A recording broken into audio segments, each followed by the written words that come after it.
হোসেন মোহাম্মদ এরশাদ যেমন সারা দেশে প্রশাসক নিয়োগ দিয়ে রাষ্ট্র পরিচালনা করেছিল, তারেক রহমান ঠিক এরশাদের মতোই রাষ্ট্র পরিচালনা করতে চাচ্ছেন। তারা বারবার গণতন্ত্রকেই তাদের একমাত্র রাজনীতির বস্তু হিসেবে ব্যবহার করেছেন বিগত 17-18 বছর, কিন্তু নির্বাচিত হওয়ার পরপরই তারা গণতন্ত্র ভুলে গেছেন।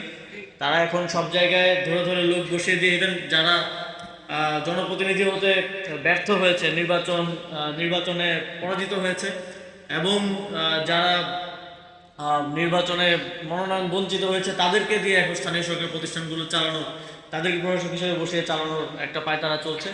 আমরা আহ্বান জানাবো সরকারকে যে আপনারা দ্রুত নির্বাচনের মাধ্যমে আবারও স্থানীয় সরকারের যেই অচলাবস্থা আছে সেটা ভেঙে জনগণের যেই সেবার যে কাজ সেটা অব্যাহত রাখার জন্য স্থানীয় সরকার নির্বাচন আয়োজন করুন।